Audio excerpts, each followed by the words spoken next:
Jumat 2 Mei 2025 ada insiden yang sangat ironi yang dimana ada orang melakukan ibadah bid'ah atau kegiatan bid'ah yaitu tahlilan kenduri kematian, dan setelah usai acara bid'ah tahlilan itu menyusul kematian kembali. Yang dimana kejadian ironi ini menimpa kepada keluarga mendiang, yang dimana selesai acara tahlilan mereka melakukan kegiatan-kegiatan yang dilarang oleh agama, yaitu pesta, teman-teman, pesta minuman keras. Jadi mabuk. Selesai mereka melakukan acara bid'ah, mereka mabuk. Na'udzubillah min dzalik. Sudah melakukan bid'ah, melakukan dosa, ditambah lagi dengan kemaksiatan. Allahul musta'an. Di sini teman-teman perlu kalian catat juga bahwa bukan menjadi rahasia umum bahwa di Indonesia itu ketika ada acara-acara pernikahan dan lain sebagainya, ada sebagian dari golongan orang-orang yang dimana mereka pakai peci, pakai sarung, tapi nuang-nuang minuman, entah minuman apa itu, ya, dan mabok, teman-teman. Ada yang mabok.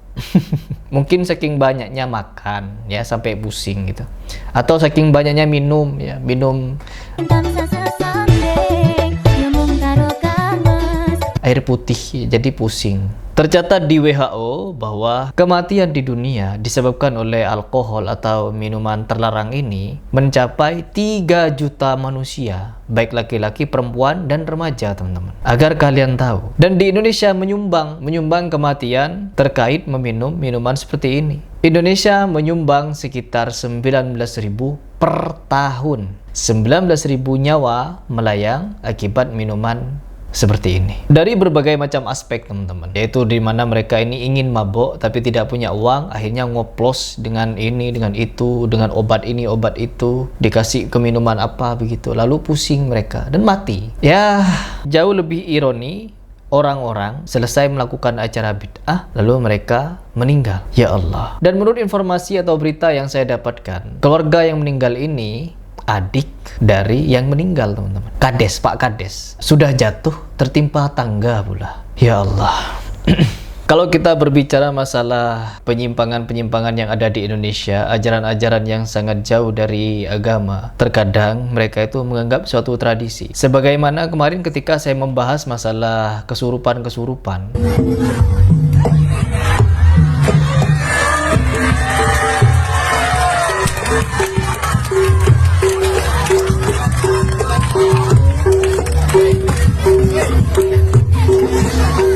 Yang sampai gigit-gigit kuping, teman-teman.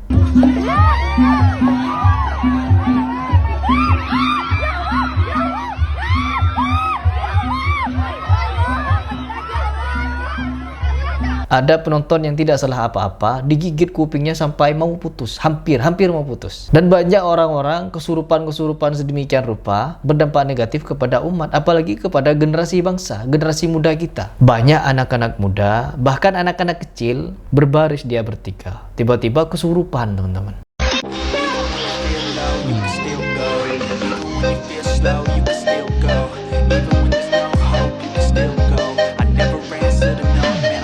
Ketika saya mengkritik seperti ini, memberikan edukasi bahwa hal seperti ini mau dipandang dari segi pendidikan, mau dipandang dari segi sosial, apalagi dipandang dari segi agama, sungguh-sungguh tidak bisa dibenarkan dan jauh dari norma-norma, teman-teman. Bayangkan orang-orang kesurupan, ngamuk-ngamuk. Apa? Mau kemana? Apa yang mau dibanggakan? Apa yang diusung narasinya ketika saya membahas seperti ini? Harry Pras menghina kuda lumping. Agama datang untuk merubah tradisi, teman-teman. Apabila tradisinya mengandung kesyirikan, tradisinya mengandung sesuatu yang bermaksiat, tradisinya mengandung sesuatu yang bertentangan dengan syariat, maka patut untuk ditinggalkan. Oh enggak, teman-teman, mereka teriak, Harry Pras menghina kuda lumping. Sebagaimana kemarin ketika saya mengkritik pengajiannya Gus Ikdam, harlah katanya hari ulang tahun Gus Ikdam mengadakan acara-acara tari-tarian perempuan, teman, pakai rok-rok pendek, ilahana ya ilahana.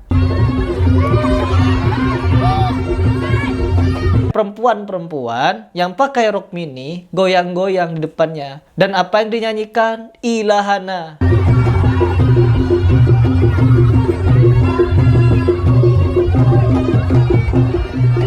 Doa-doa kepada Allah ditabur dengan musik-musik tradisional dan dijogetin ilahana ya ilahana. Itu kan doa-doa. Tetapi kenapa digoyang-goyangin seperti itu? Dan Gus Ikdam bukan menghentikan. Ya, syair-syairnya berisi pujian doa-doa kepada Allah. Yang perempuan ngapain? Joget-joget pinggul, teman-teman. Ditonton sama Ikdam. Allahul musta'an. Dan mereka anti kritik. Karena kita berbicara masalah orang yang terkait dengan masa lalu. Gus Ikdam bisa terkenal, duduk di kajian sampai didatangi oleh banyaknya orang. Karena apa? Dia punya masa lalu dari keluarganya, bahwa bapaknya adalah kiai, kakeknya kiai atau bagaimana. Sehingga apa? Berpengaruh kepada dia sekarang, meskipun ilmunya hanya segitu. DJ-DJan, rokok-rokokan, dan lain sebagainya. Mengajarkan hal-hal yang kurang baik kepada umat. Jejogetan. Jemaahnya di bawah jejogetan. Dia di atas jejogetan juga. Musikan pula. Keempat imam mazhab sepakat tentang haramnya musik. Tetapi mereka masih menggunakan musik di dalam perkara dakwah.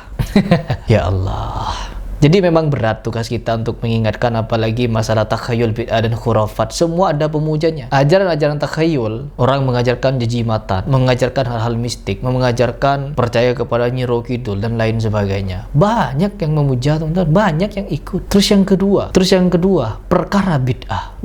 Perkara bid'ah di Indonesia ini sudah merajalela. Banyak, bid'ah-bid'ahnya banyak, dan kita memang harus sabar dalam mengedukasi umat seperti ini. Terus yang ketiga, khurafat.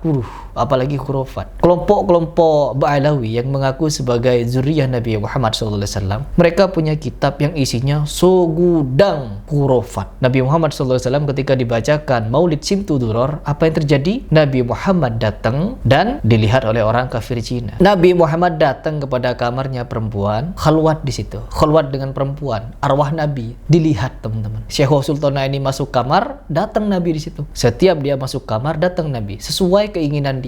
Habib yang cerita. Ada mungkin di kitab mereka, dan bukan satu-satunya. Sudah kita bedah berbagai macam khurafat dari Habib, tapi selalu saja muncul lagi. Karena apa? Memang ajarannya seperti itu. Takhayul, bid'ah, dan khurafat. Dan ini yang menjangkit negara kita, anak bangsa kita, sampai sekarang masih banyak yang gulu buta kepada mereka, teman-teman. Di sini kita berbicara masalah tahlilan yang meregang nyawa. Karena setelah selepas tahlilan, bukan malah menjadi semakin dekat kepada Allah Subhanahu wa Ta'ala, tapi semakin jauh, semakin rusak, dan semakin bobrok. Bermaksiat minum khamar, bahkan sampai menyebabkan kematian. 2 orang mati gara-gara itu.